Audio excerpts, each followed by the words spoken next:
അങ്ങനെ നമ്മളിന്ന് പുതിയൊരു സെഗ്മെൻറ്റ് സ്റ്റാർട്ട് ചെയ്യുകയാണ്. ചോദിച്ചു പോകാം. കുറച്ച് ടയർഡൊക്കെ ആകുമ്പോൾ ഞാൻ ആദ്യം പ്രിഫർ ചെയ്യുന്നത് യുവർ കോഫി. ഞാൻ ഭയങ്കര ടീ അഡിക്റ്റാണ്, അതുപോലെ തന്നെ കോഫി അഡിക്റ്റാണ്.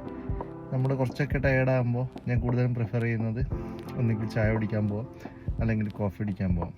ആരെങ്കിലും കൂടെ ഉണ്ടെങ്കിൽ അത്രയും നല്ലത്, കുറച്ച് നേരം സംസാരിക്കുകയൊക്കെ ചെയ്യാറ്.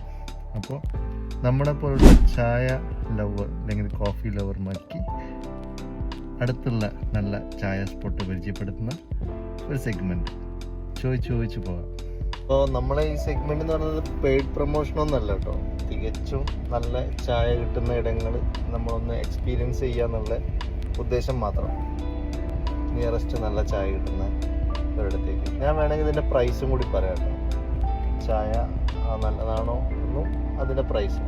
ഇതിനിടയ്ക്ക് നമ്മുടെ ഒരു ഫ്രണ്ട് ഇങ്ങനെ ചോദിച്ചിട്ടുണ്ടായിരുന്നു, നമുക്കൊരു പ്രശ്നമൊക്കെ വന്നാൽ എങ്ങനെയാണ് ഫേസ് ചെയ്യുക, എങ്ങനെയാണത് മാനേജ് ചെയ്യാന്നൊക്കെ. ആ ചായ കപ്പിൽ ചായ തീരുന്നത് വരെ മറ്റുള്ള പ്രശ്നങ്ങളും പ്രോബ്ലംസ് ഒന്നും മൈൻഡിൽ ഉണ്ടാവില്ല. പിന്നെ നമ്മൾ ചിലപ്പോൾ ചില ആൾക്കാരെ ചായ കുടിക്കാൻ വേണ്ടിയിട്ട് വിളിക്കും. ആക്ച്വലി അത് ചായ കുടിക്കാനല്ല, അവരുമായിട്ട് കുറച്ച് ടൈം സ്പെൻഡ് ചെയ്യുക എന്നൊരു ഇതിലാണ്. ഈവൻ നമുക്ക് ആ സമയത്ത് ചായ കുടിച്ചിട്ടില്ലെങ്കിലും വലിയ പ്രശ്നമൊന്നും ഉണ്ടാവില്ല. ഭക്ഷണം കഴിക്കുന്നത് പോലെ അല്ലല്ലോ ഒരു ഡ്രിങ്ക് കുടിക്കാൻ പറയുന്നത്. പക്ഷേ അയാളുമായിട്ട് നമുക്ക് കുറച്ച് ടൈം സ്പെൻഡ് ചെയ്യാൻ താല്പര്യമുണ്ട്, അല്ലെങ്കിൽ കുറച്ച് കാര്യങ്ങൾ ഷെയർ ചെയ്യാൻ താല്പര്യമുണ്ട് എന്നുള്ളതിൻ്റെ ഒരു മോട്ടീവാണ് ഈ ചായ കുടിക്കാൻ പോകാമെന്ന് പറയുന്നത്. അല്ലേ? അങ്ങനെയല്ലേ? എൻ്റെ ഒരു തോട്ടാണ്, യൂണിവേഴ്സൽ തോട്ടൊന്നല്ല. അപ്പോൾ ഈ സെഗ്മെൻറ്റിൽ നമ്മളെ ഫസ്റ്റ് ചായ ഇവിടെ നിന്നാണ്. ഞാൻ ഷോപ്പിൻ്റെ പേര് പറയാം, പക്ഷേ ഷോപ്പിൻ്റെ വിഷ്വൽസ് കാര്യങ്ങളൊന്നും കാണിക്കുന്നില്ല.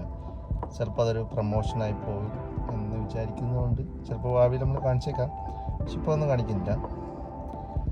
റെഡ് മൂൺ കഫ്റ്റീരിയ, നമ്മുടെ ഷാർജ ക്ലോക്ക് ടവറിൻ്റെ അടുത്തുള്ള റെഡ് മൂൺ കഫ്റ്റീരിയ ആണ്. ഇതാണ് ചായ, ഫ്രഷ് മിൽക്ക്, പിന്നെ 1 ദിർഹംസാണ് ചാർജ് വരുന്നത്. അപ്പോൾ റെഡ് മൂണിലെ ചായ കുടിച്ചിട്ട് നമുക്ക് ഫസ്റ്റ് സ്റ്റാർട്ട് ചെയ്യാം. കൊള്ളാം. 1 ദിർഹംസേ അവർ ചാർജ് ചെയ്യുന്നുള്ളൂ. അതിന് കണക്കായിട്ടുള്ള ക്വാളിറ്റിയും കാര്യങ്ങളൊക്കെ ഉണ്ട്.